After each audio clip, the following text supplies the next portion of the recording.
Boa noite, meus amigos. Sejam bem-vindos a mais uma transmissão direta neste nosso canal Espiritismo JG, a pedido de vários amigos e seguidores nossos, hoje sobre este tema, lei natural e leis morais numa visão espírita. Como habitualmente, e antes de darmos início à nossa palestra, convidava-vos a reunir o nosso pensamento e levá-lo a Deus e assim unidos fazermos uma prece.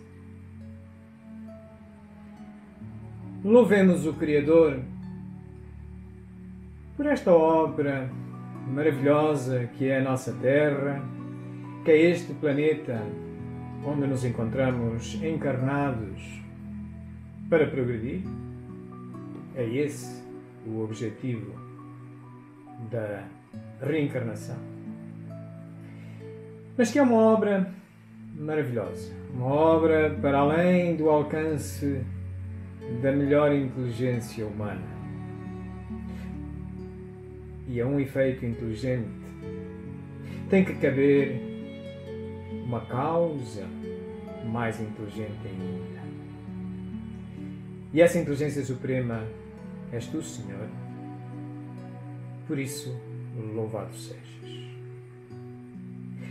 Mas, Senhor, agradecer-vos a oportunidade que nos dás de estarmos neste momento aqui encarnados neste planeta e termos como apoios não só o referencial moral melhor que o Espiritismo reconhece como tendo estado encarnado na Terra, Jesus Cristo, mas também este referencial filosófico e científico de cuja investigação nós retiramos orientações ético-morais para a nossa conduta.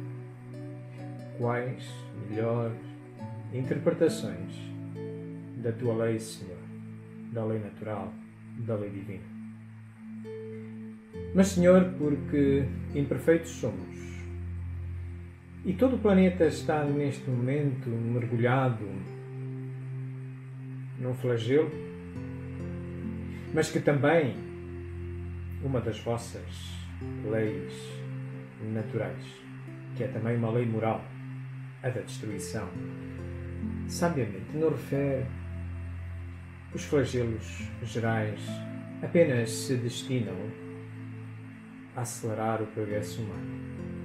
Mas quando estamos debaixo de um corpo, com a visão turbada pelo materialismo, pelos limites do que é material, da dor física, muitas vezes nos esquecemos do objetivo com que nos criaste e do objetivo providencial e sempre benéfico com que nos sujeitas a estas provas. E então, nesses momentos, muitos de nós desanimam. Muitos de nós, inclusivamente, pensam em crime contra si próprios, contra a vida. Nesses momentos, Senhor, vos pedimos, enviai-nos os nossos bons guias, a espiritualidade superior que sempre se interessa pelo desenvolvimento e pelo progresso humano, lembrando-nos, afinal, porque a vossa obra é assim. E que tudo passe e um mundo melhor a todos nos espera. Bem-aja, meus amigos. Vamos então dar início à nossa palestra de hoje. Como vos disse, o tema é nem mais nem menos do que este que aqui está. Lei natural e leis morais. Entendidas como sendo estas últimas, as leis morais, tão só um sistema solar num grande universo onde existem todos os outros sistemas solares, de todas as leis, as físicas, por exemplo, que constituem a lei natural. O que queremos, de alguma forma, mostrar com este ecrã é exatamente isto. A lei natural é o grande universo, onde nós encontramos vários sistemas solares, entre os quais as leis morais, mas coabitando com todas as outras leis que a filosofia e a ciência vão descobrindo, como sejam as leis físicas. Isto mesmo nos conta o livro dos Espíritos, numa parte inicial do livro terceiro, ou parte terceira, que encontramos entre as perguntas 614 e 648. Nós vamos conduzir esta palestra do geral para o particular. Iremos, num primeiro momento, já de imediato, olhar para as características da lei natural, indistintamente se elas são físicas ou se são morais. E então, depois, vamos nos deter nas leis, ou concentrar-nos nas leis morais, e então evoluir até ao conceito do bem, do mal, começando pela origem e terminando na divisão, no catálogo das leis que o Livro dos Espíritos também estabelece. Vamos, pois, começar por rever as características de qualquer lei natural ou divina, de que as morais são tão somente uma parte, constituem um sistema solar. E cada uma delas é um planeta. Vamos então rever. Que se deve entender por lei natural? A lei natural é a lei de Deus. É a única verdadeira para a felicidade do homem. Indica-lhe o que deve fazer ou não fazer, e ele só é infeliz porque dela se afasta. A lei de Deus é eterna? É eterna e imutável como o próprio Deus. É possível que Deus haja prescrito aos homens, em certa época, aquilo que lhes proibiria em outra época? Deus não se engana. Os homens é que são obrigados a modificar suas leis, por serem imperfeitas. Mas as leis de Deus são perfeitas. A harmonia que rege o universo material e o universo moral se baseia em leis estabelecidas por Deus desde toda a eternidade. Estas são as características que nos descreve a resposta à pergunta 615 do Livro dos Espíritos. E eu deixo aqui estas duas interrogações exatamente para refletirmos. E refletirmos no que é o Espiritismo, no que é a capacidade humana para interpretar a obra de Deus e a sua lei. Vejamos, é-nos dito que a lei natural ou divina de Deus é eterna. Será? O que é ser eterno? Eterno é não ter nem princípio, nem fim. Em todo o universo, filosoficamente, só pode existir um único ente com essas características. Quem é que é? Deus. Por muito que nos custe aceitar a nossa limitada inteligência, tem que existir esse ser, que não teve princípio, nem teve fim. Porque, se ele tivesse tido princípio, então alguém ou algo lhe teria dado origem, então esse algo seria Deus.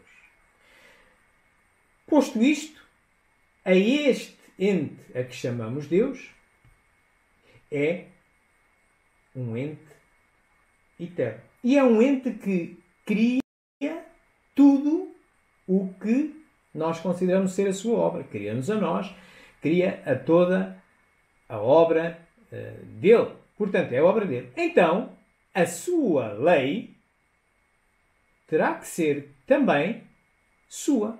Terá que ter tido uma origem em si próprio. Foi Deus que a criou. Então, assim sendo, ela teve um início. Então, se teve um início, não pode ser eterna. Muito menos tão eterna quanto o próprio Deus. Bom, estará mal? Meus amigos, o Espiritismo é uma filosofia. Não é nenhuma corrente filosófica ou religiosa dogmática. Como tal, o Espiritismo trabalha com a busca constante da verdade. Mas com que ferramentas é que nós estabelecemos a nossa verdade? Com a nossa razão, o nosso raciocínio, e depois comunicamos aos outros como? Através da linguagem. Já toda a gente ouviu dizer que, ou disse a alguém, é tão difícil exprimir por palavras os meus sentimentos. O que é que isto quer dizer? Quer dizer que a nossa linguagem é sempre curta para ilustrarmos as nossas ideias, que são sempre mais ricas. E que mesmo assim não conseguem abarcar o todo. Então, o que é que terá aqui acontecido? Em nossa modesta opinião, apenas o uso das palavras que são curtas para tentar melhor configurar a característica da lei. E claro que em tempo de Kardec elas eram curtas e hoje curtas são.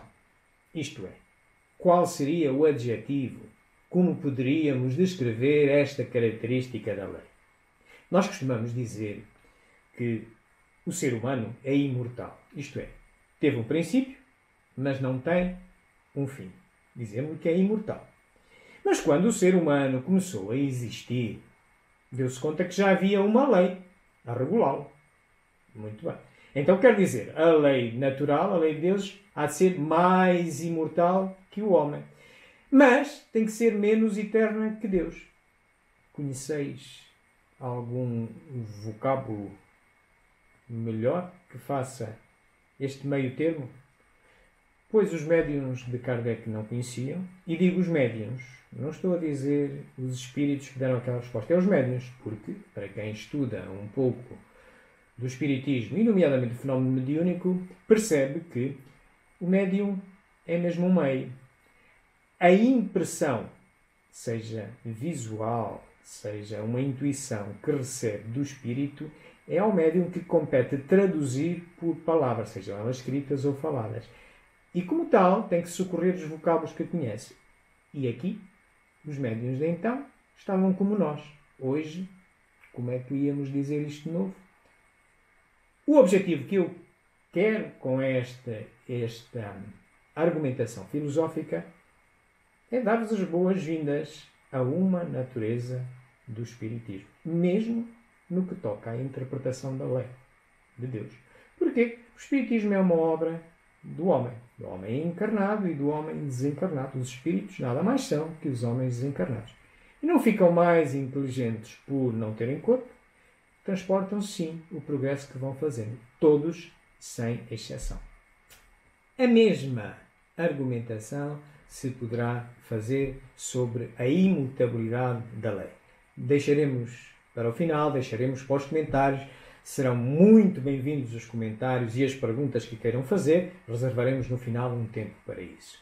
Portanto, a lei de Deus realmente ela é perfeita e é adequada. E tal como vimos, o homem é que não a consegue perceber, dadas as suas limitações de inteligência, mas que vamos melhorando de reencarnação para encarnação e muitas vezes tem que a corrigir. Já assim aconteceu com a lei de Moisés. Para Moisés, aqueles 10 mandamentos eram a melhor verdade que ele tinha sobre a lei de Deus. Passado uns milhares de anos, vem Jesus Cristo e reformula essa lei. Oi, mas então foi a lei que mudou? Não. Deus é único, a sua lei é perfeita. O homem é que no tempo de Moisés não a tinha interpretado tão bem assim. E veio Jesus Cristo e reinterpretou-a. E mesmo assim, de Jesus Cristo para cá, e não tivesse sido Jesus Cristo, mas os evangelistas, após a sua morte, reproduziram aquilo que era a sua verdade sobre a interpretação que Jesus Cristo fazia da lei de Moisés, reformando-a. E não é que há cerca de 200 anos atrás Kardec tem que também lançar uma obra que se chama exatamente Evangelho segundo o Espiritismo, para voltar a afinar algumas más interpretações que vinham da lei de Cristo. O que é que mudou de novo, meus amigos? A interpretação do homem sobre a lei. Porque essa realmente é perfeita e adequada a todos os mundos. Como eu vos dizia, a lei natural é toda ela de Deus. Reja ela fenómenos físicos ou fenómenos morais.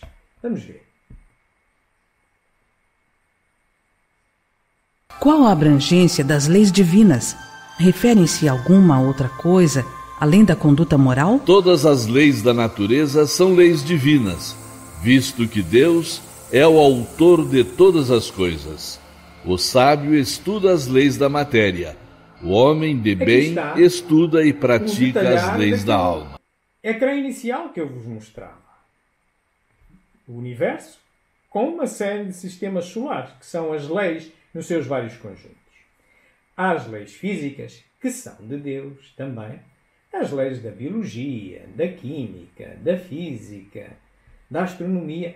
Tudo é criado por Deus. Nós é que vamos tentando perceber como funcionam aqueles fenómenos. E temos que ir reformulá-las, toda a gente sabe. A ciência de hoje é mais adiantada que a de ontem. Porquê? Porque reinterpreta melhor os fenómenos que existem desde sempre. Então é uma obra do homem. Tal como é uma obra do homem também interpretar as questões do bem e do mal proceder, as questões morais. Que ferramenta, se por um lado, para as leis físicas, temos as ciências nos seus vários ramos, as ciências físicas, para as leis morais temos fundamentalmente a filosofia moral, chamada hoje a ética. É, pois, através da ética, da filosofia que justifica o que é bem proceder e o que é mal proceder, sem dogmas, porque há uma diferença significativamente entre moral e ética, vamos detalhá-la a seguir. O Espiritismo, como filosofia, utiliza exatamente a ética para estudar as leis morais. Não é só o Espiritismo. Muitas outras correntes espiritualistas que reconhecem que, para além da morte, há um ente que sobrevive e prossegue, e há uma vida. Então, todas essas correntes espiritualistas, de alguma forma, interpretam leis morais, onde também encontramos as religiões. Vamos ver agora vamos começar a detalhar, como vos disse, focando-nos mais sobre as leis morais. Vamos ver o que é que Kardec, um resumo do que Kardec nos deixa escrito na parte terceira do Livro dos Espíritos.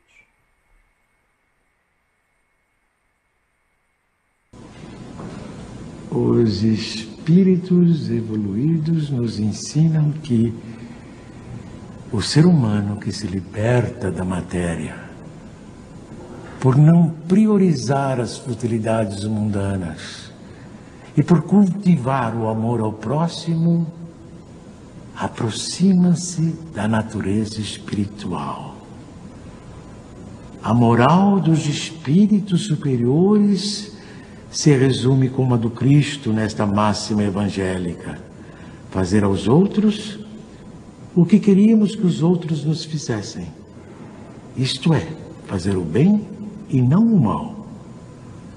Neste princípio encontramos uma regra universal de proceder, mesmo para as nossas menores ações.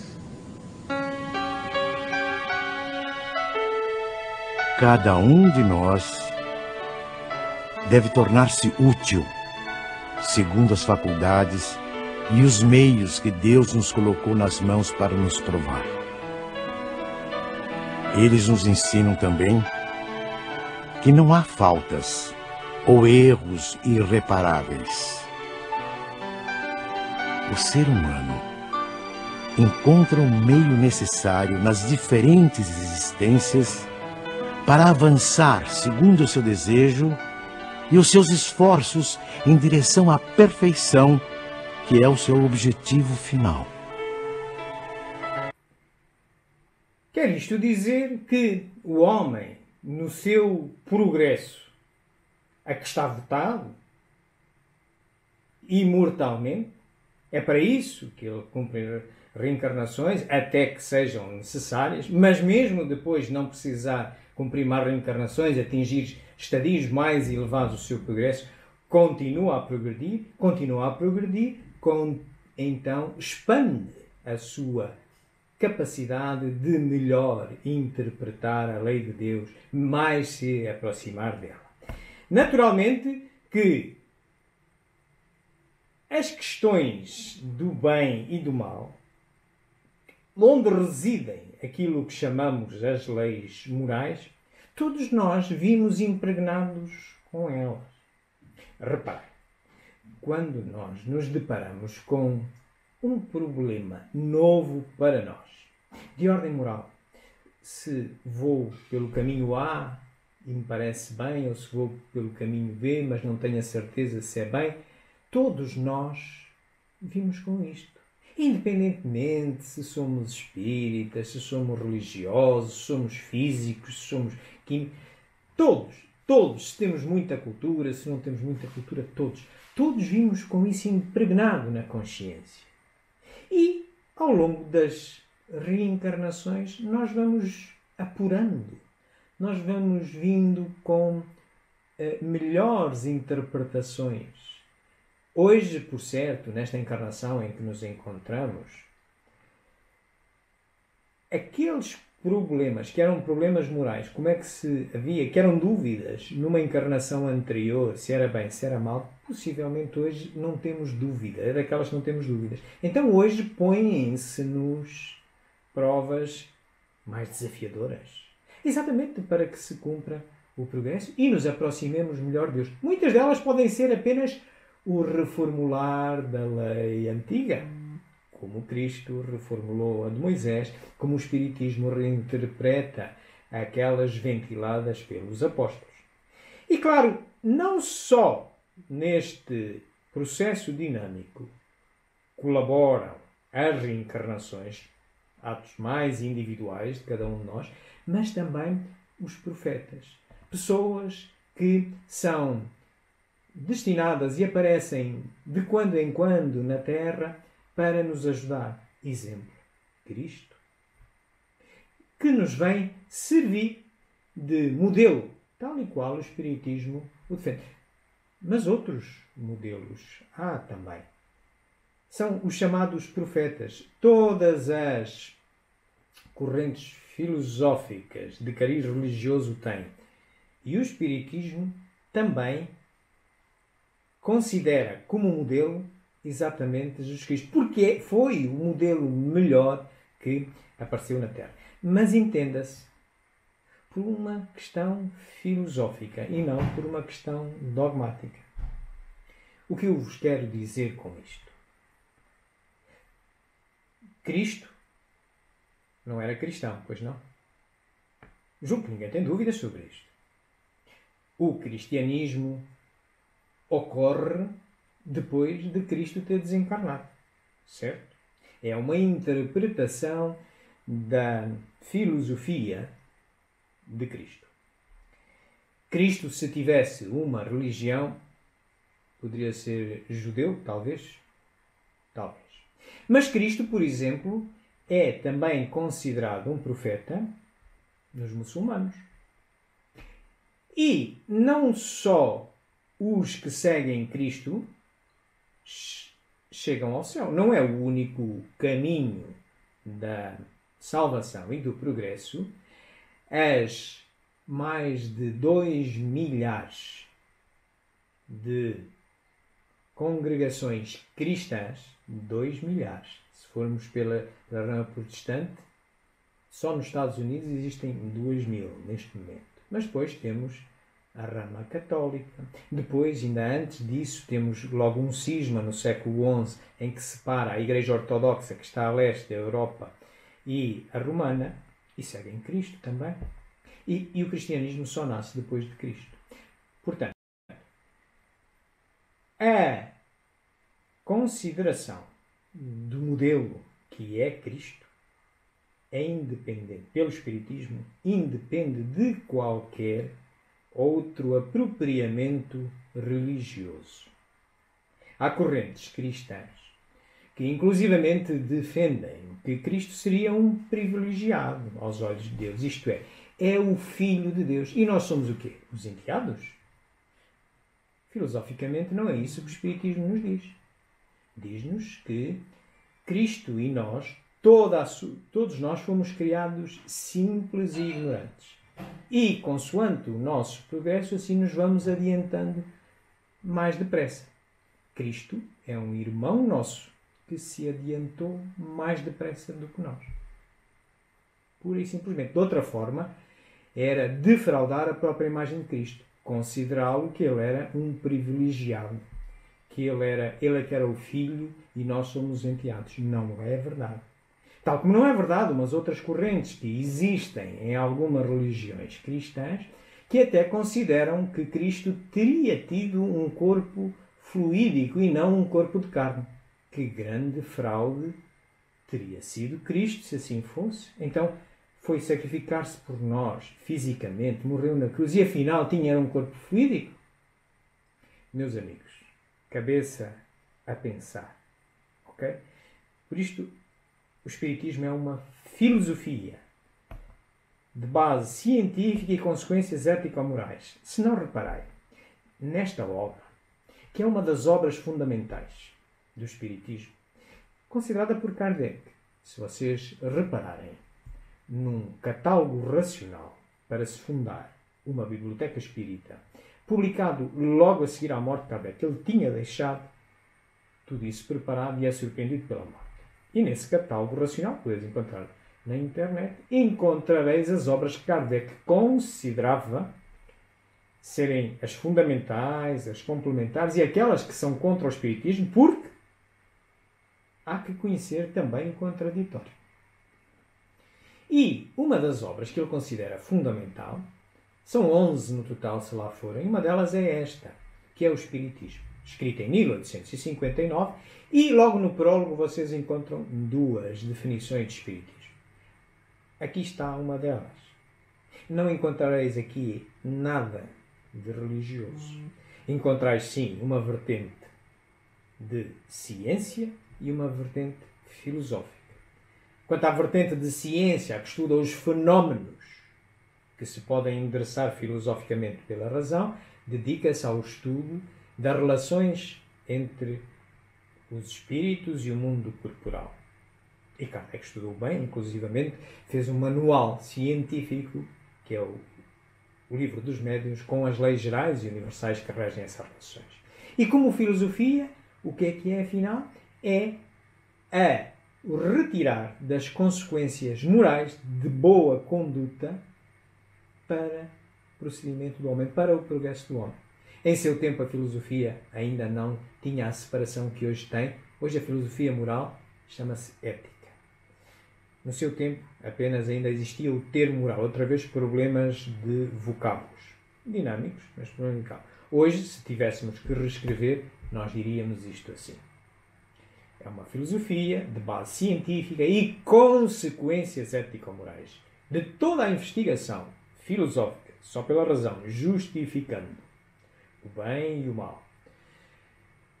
Da parte científica, aquilo de que pode ler as leis gerais universais por experimentação, retiram as consequências ético-morais. Ético, porque há que justificar o que é bem e mal proceder e não ir naquilo que se diz. Certo? Todos fazem, não é explicação para o espírita, como a seguir veremos. Que definição se pode dar da moral? A moral é a regra de bem proceder, isto é, de distinguir o bem do mal. funda-se na observância da lei de Deus. O homem procede bem quando faz tudo pelo bem de todos, porque então cumpre a lei de Deus. Esta é a resposta que encontramos à pergunta 629 do Livro dos Espíritos e endereça exatamente o bem e o mal, onde se funda todo o progresso moral do homem. E reparai, esta frase, embora pequena, tem muito de conteúdo. Vamos lê-la com calma. Diz assim: a moral funda-se. Funda-se. Se algo se funda, algo está em cima de outro. Ou é um produto de outro. É como se fosse uma máquina a produzir algo. Ok. Então, e funda-se em quê? Na observância da lei de Deus. Então, o que é isto de observar a lei? Vamos imaginar, temos aqui a lei de Deus, mas vamos substituí-la por um decreto-lei que tenha saído hoje no nosso Diário da República em Portugal. O que é que significa observar essa lei? Significa lê-la e interpretá-la. Com quê? Com a ferramenta que Deus nos deu, a nossa inteligência. Então, dessa observância é que sai a moral. Muito bem. Então, o produto desta observância é um efeito inteligente. Mas o homem não é perfeito. Pois não. A inteligência vai progredindo ao longo das encarnações. O princípio inteligente vai se desenvolvendo. Então, quer dizer que este produto, a que chamamos moral, pode parecer certo no momento e mais tarde, com melhor conhecimento, com melhor capacidade de observar a lei, se tenha que rever. Assim aconteceu Jesus Cristo sobre a lei de Moisés, com o Espiritismo a reinterpretação das leis que os apóstolos verteram como sendo as que Jesus deduziu. Então estamos a ver que há aqui uma diferença entre a moral e a ética. A ética é este processo, é filosofia, portanto é uma crença verdadeira justificar, obriga a justificar. Vamos buscar um exemplo muito concreto que está no Livro dos Espíritos, que é sobre a pena de morte. Ora, reparai. Como se pode distinguir o bem do mal? O bem é tudo o que é conforme à lei de Deus, e o mal é tudo o que dela se afasta.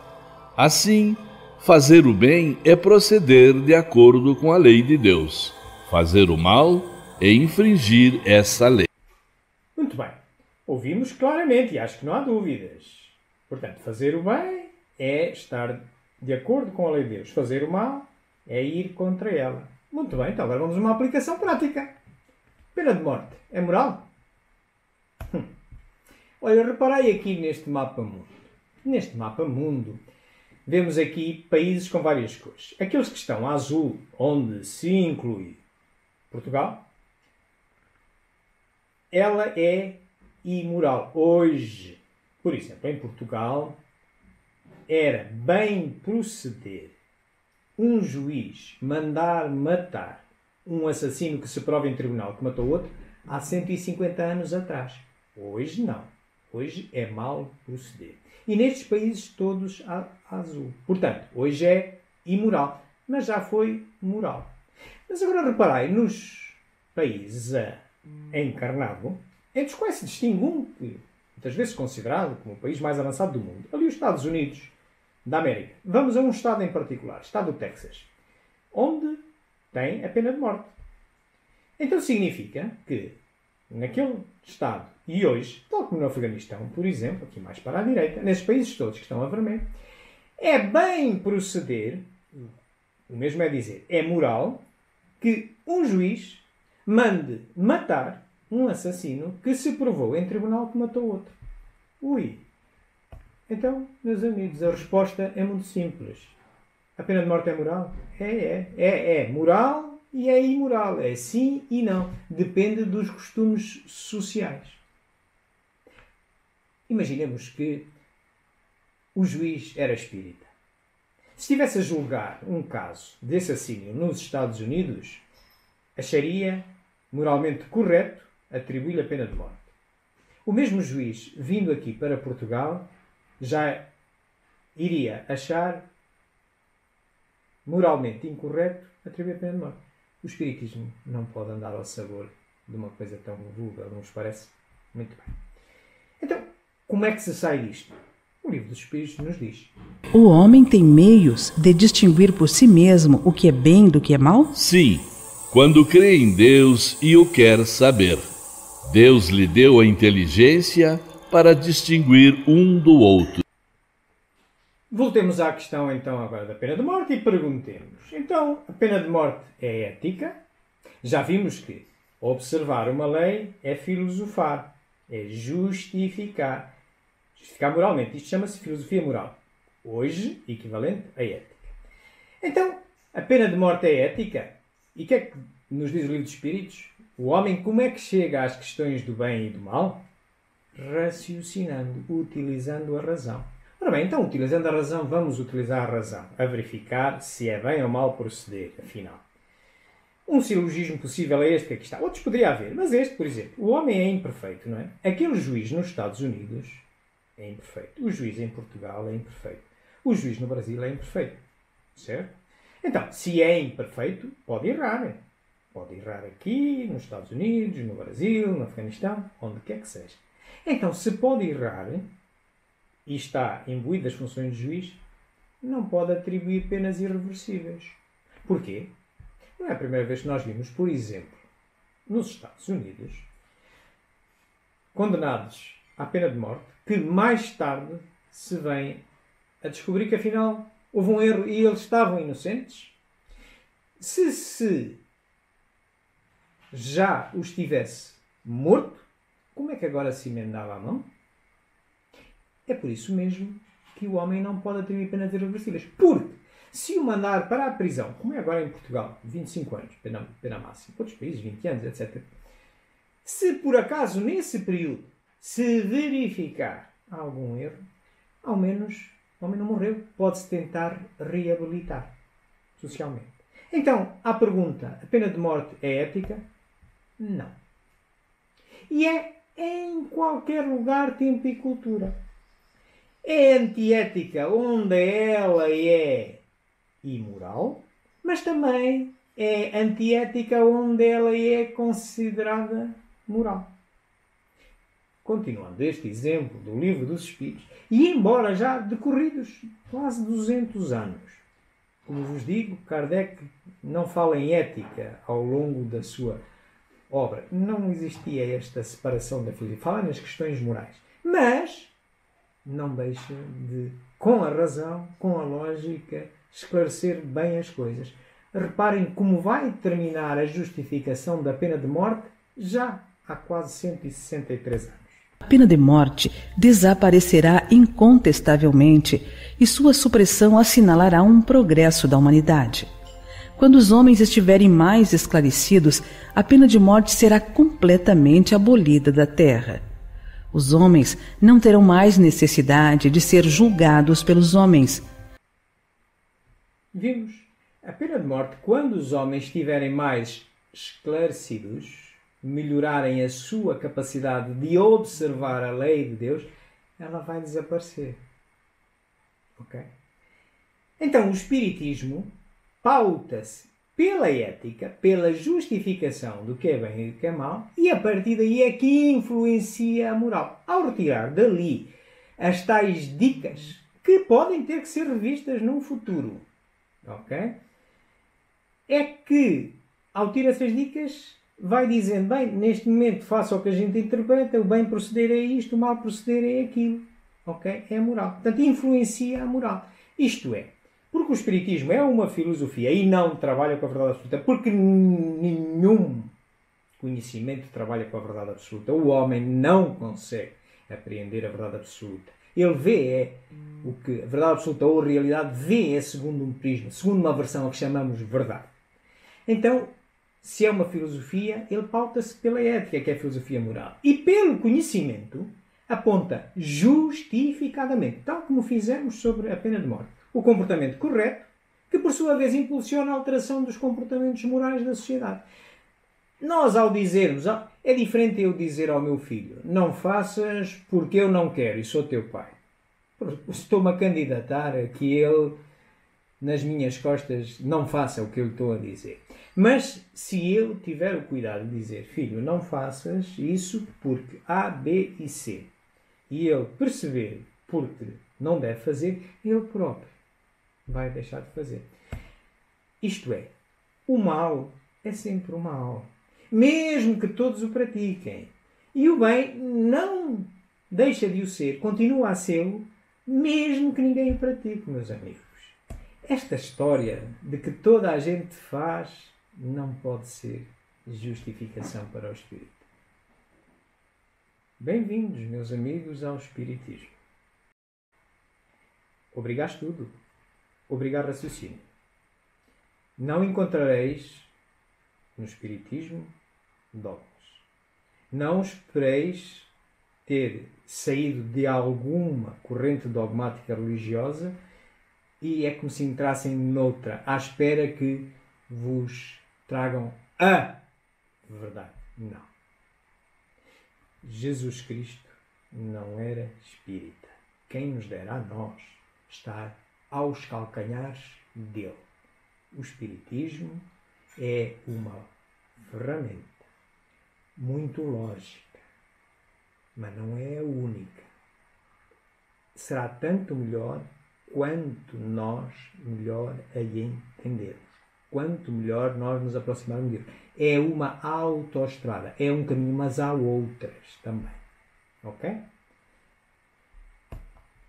Vamos agora olhar para as questões do bem e do mal de uma forma metafórica.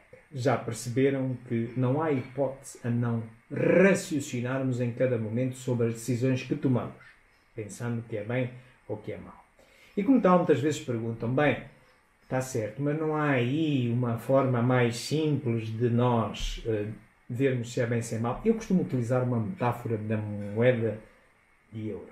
E vamos revisitá-la sobre isso. Depois vamos ver as questões da relatividade, porque há gradações, tal como o juiz terreno considera atenuantes e agravantes para o mesmo crime cometido por duas pessoas diferentes em situações diferentes, também o bem e o mal são relativos. Vamos ver porquê. E depois vamos perceber as questões do proveito a mão escondida, pensando que não somos nós que fazemos, mas nós estamos interessados naquilo e pensamos que nos isentamos disso. Vamos ver o que é que o Espiritismo diz. Não é assim. Mas passemos à metáfora do bem e do mal. No Livro dos Espíritos existem 3 perguntas que eu vou me servir para vos ilustrar esta metáfora. Esta metáfora, uma moeda de euro tem, como qualquer moeda, tem 2 faces, cara e coroa. Mas tem uma particularidade. Ao centro tem, digamos, prata.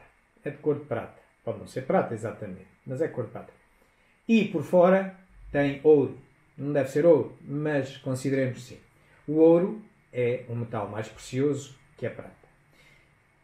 Numa das faces vamos considerar a nossa relação entre nós, entre a sociedade humana. Digamos, na cara. E nessa cara vai haver 2 perguntas e 2 respostas que regem esse comportamento. Uma mais fácil, que é a prata, e outra mais difícil, que é o ouro. Na outra, apenas vai haver uma, que é a relação com a natureza, com tudo aquilo que não é sociedade humana. Então vejamos. Aqui está. Vamos passar à cara a sociedade, com os 2 metais, com 2 perguntas. E depois vamos para a relação com a natureza, que tem apenas uma. Vejamos. Jesus vos disse: vede o que gostaríeis que vos fizessem ou não vos fizessem. Tudo se resume nisso. Não vos enganareis. Bastará que o homem não pratique o mal? Não. É preciso que faça o bem no limite de suas forças, pois cada um responderá por todo o mal que haja resultado de não haver praticado o bem. Porque considero eu e vos anunciei que na prata está esta resposta à pergunta 632. Não faça aos outros, não queres façam a ti. Porque dado o estado atual do nosso desenvolvimento, quase todos nós, no mínimo, a dizemos, a intuímos, a tentamos levar à prática. Às vezes falhamos, mas todos já vimos com isso na nossa consciência a bater. Digamos que é a prática. Mas muito mais difícil é a pergunta, o que vem na resposta à pergunta 642, é que não basta não fazer o mal aos outros. É preciso evitar, fazer tudo para evitar que o mal ocorra. Dou-vos um exemplo prático. Imaginai que vocês têm um amigo ou uma amiga ao vosso lado que está a atravessar um problema de ordem moral que vocês já atravessaram e que já o ultrapassaram e sabem qual é a solução melhor. Ok. Mas vocês conhecem bem o vosso amigo ou a vossa amiga e sabem que ele não quer ouvir o conselho de bem proceder que vocês têm, baseado já no vosso próprio conhecimento. Então, duas hipóteses se põem aqui. Bom, não vou comprometer a minha amizade com o meu amigo, a minha amiga. Ele que decida ou quiser, ele que bata com a cabeça na parede, como eu, e que também aprenda. Mal proceder. É preciso ter a coragem, a educação, a frontalidade de lhe dizer: meu amigo, minha amiga, sei que aquilo que eu tenho para te dizer não é exatamente o que tu quererás ouvir. Contudo, porque eu passei por isto e pelas seguintes razões A, B, C e D, o caminho que eu concluí ser o mais correto é este. Tu tens o livre-arbítrio, tu farás o que entender. Em minha consciência, eu deveria dizer-te. Portanto, não basta não fazer o mal ao outro. É preciso fazer todo o bem para evitar que o mal ocorra. Do outro lado da Quando moeda, comeis em excesso, isso vos faz mal. Pois bem, é Deus quem vos dá a medida do que necessitais. Quando ultrapassais essa medida, sois punidos. Dá-se o mesmo em tudo. A lei natural traça para o homem o limite de suas necessidades. Quando ele ultrapassa, é punido pelo sofrimento. com tudo aquilo, nós chamamos natureza, com tudo aquilo que não seja relação entre seres humanos, apenas uma regra impera. Esta da pergunta 633 é evitar o excesso. Exemplo. O homem foi criado por Deus a necessitar de proteínas animais, proteínas vegetais.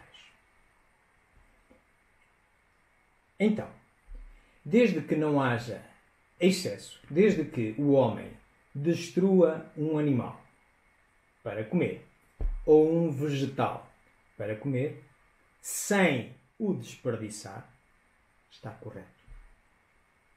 Está correto. Outra questão é o que é que cada um se sente melhor em função do seu organismo que deve escolher para se alimentar. E são dietas.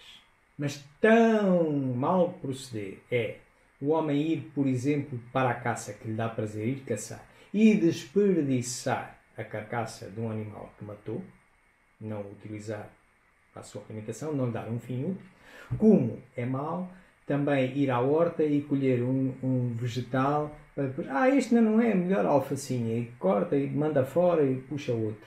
Igual. Não devesse fazer. Ok? Evitar o excesso. O bem e o mal são absolutos para todos os homens? A lei de Deus é a mesma para todos, mas o mal depende principalmente da vontade que se tenha de o praticar. O bem é sempre o bem, e o mal é sempre o mal, seja qual for a posição do homem. A diferença está no grau de responsabilidade. Como vos dizia há pouco, e utilizei uma semelhança com a justiça humana, quando vamos ser julgados a tribunal por algum delito nosso, já os juízes humanos de hoje muitas vezes conseguem dar duas sentenças distintas para o mesmo crime cometido por duas pessoas distintas em circunstâncias distintas, à conta das ditas atenuantes e agravantes. Exemplo. Eu vou pela estrada e está noite, está a chover, não estou a ver bem e subitamente há alguém que se me atravessa na estrada e eu não vejo, travo, mas mesmo assim o atropelo. Matei a pessoa. Cometi um assassínio. Involuntário, mas cometi. Mas imaginemos que agora, a mesma circunstância, mas era um inimigo meu e não estava ninguém à volta e eu aproveito e mato. Também matei um assassino. Qual deles deve ser penalizado? Mais? Aquele que não pratica o mal. O bem e o mal são absolutos para todos os homens? Quanto ao bem, se o mal agrava com a intenção de o praticar, o bem exponencia, melhora, é mais bem proceder com a dificuldade que nos custe praticá-lo. Outro exemplo. Imaginemos, e todos já devem ter passado por isto, imaginemos quando vamos pela rua e vemos um mendigo habitual a pedir-nos uma moedinha para comer, para comprar uma roupa, algo assim. E vocês metem a mão ao bolso e retiram a moedinha, o que vos sobra, e dão-lhe. Não está mal. Experimentai fazer outra coisa. Experimentai antes de dizer: meu amigo, vem daí comigo. Vem jantar à minha casa com a minha família.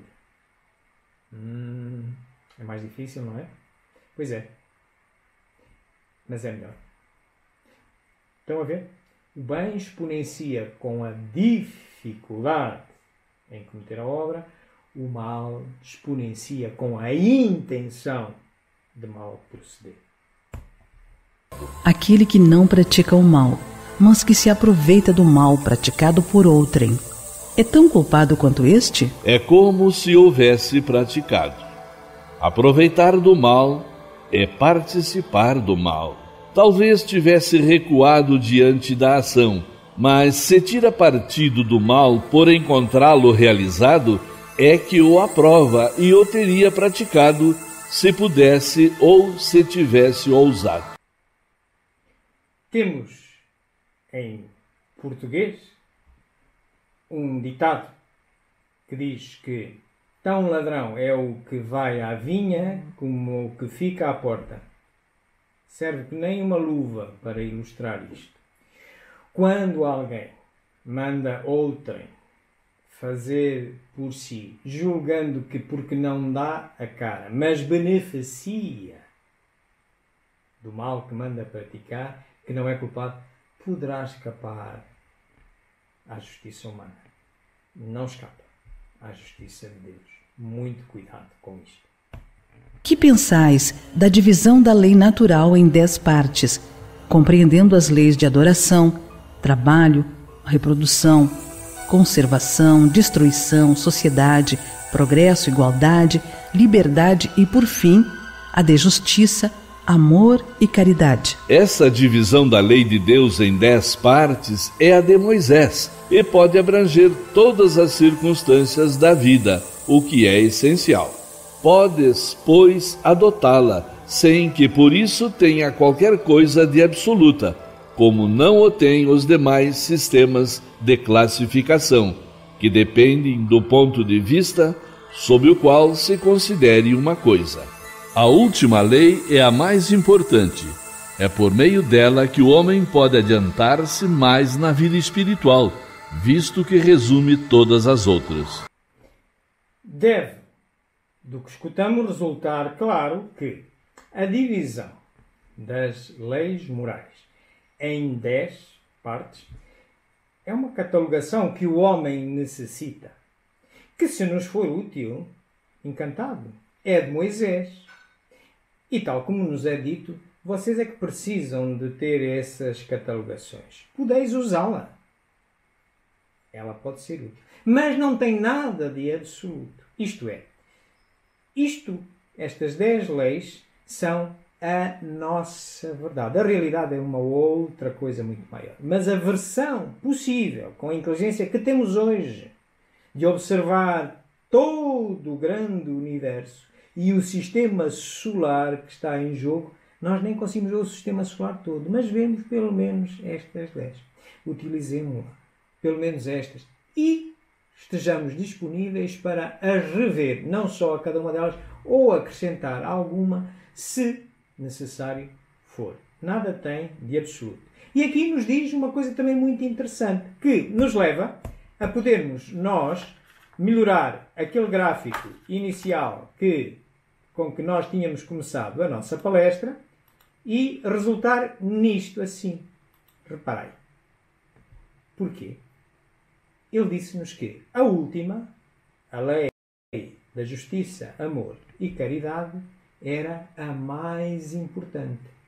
Então, nesta nossa metáfora do sistema solar, quer-me parecer que adequado será reservar-lhe o lugar da estrela, do Sol, ao redor dos quais circulam todas as outras quais satélites deste Sol.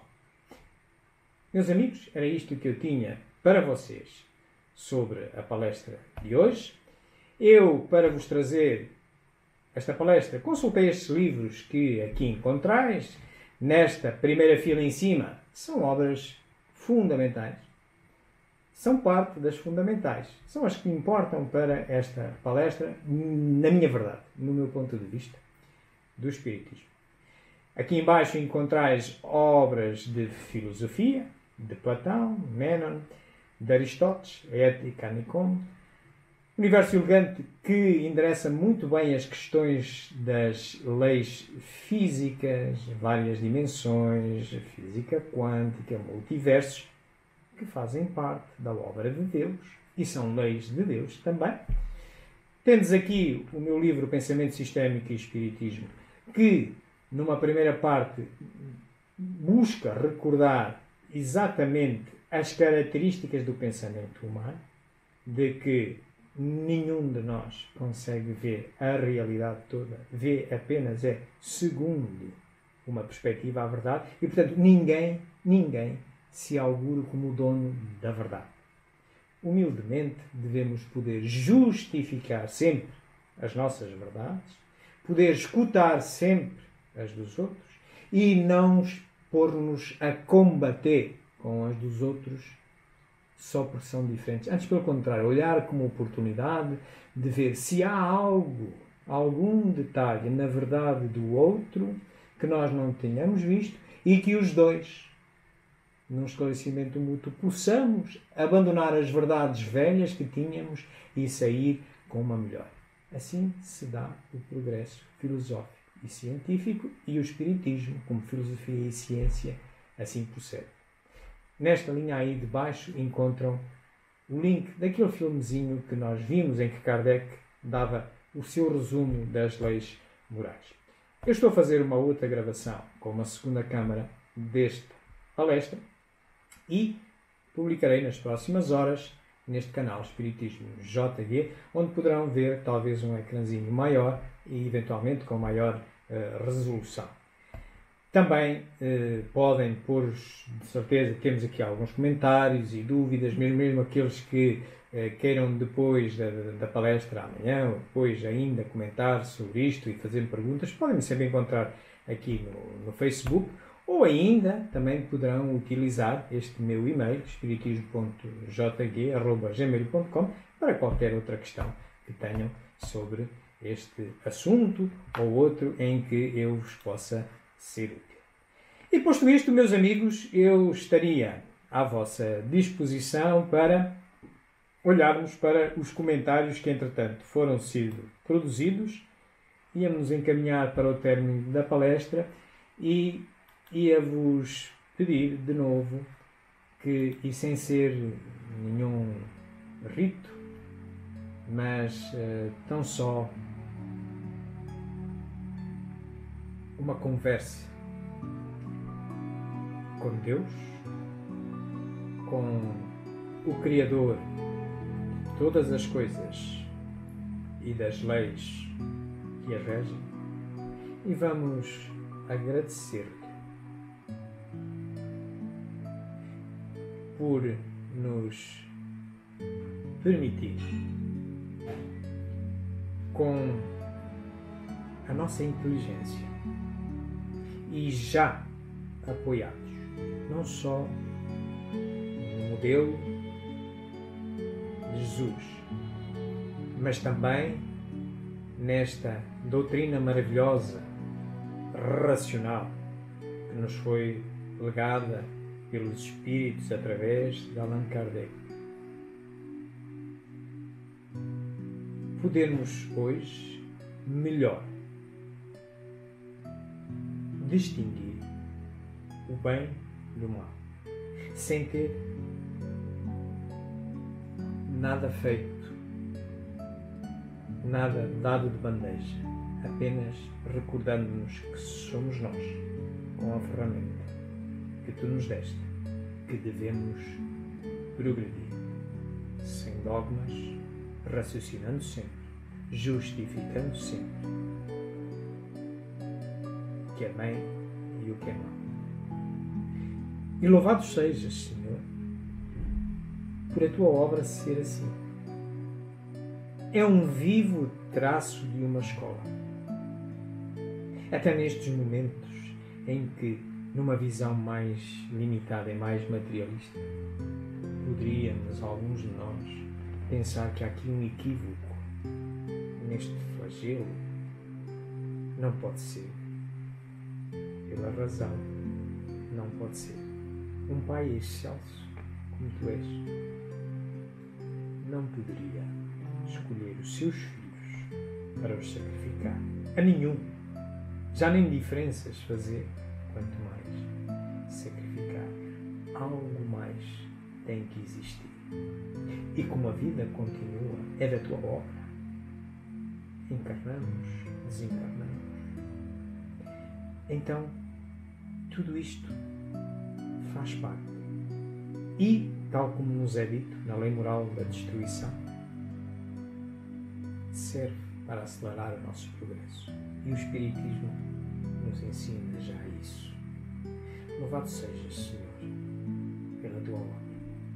Mas por fim, Senhor, ousamos pedir que nos momentos difíceis em que o desespero, a falta de visão, perspectiva ou a dor física nos toldarem o pensamento e não nos deixarem ver a melhor verdade da tua obra, nesses momentos, Senhor, envia-nos as boas sugestões através dos nossos mentores espirituais, da espiritualidade superior, através dos profetas que sempre tens enviado para nos recordar, porque aqui estamos, de onde viemos, para onde vamos, e nunca temos dúvida que o caminho é sempre para melhor. Bem-aja, meus amigos, até à nossa próxima palestra. Amanhã, neste canal, teremos às 8 horas da noite, hora de Portugal Continental, um direto em conjunto com a Associação Espírita Conforto Bezerra de Menezes, uma palestra sobre as obras póstumas. Boa noite, meus amigos. Bem-aja.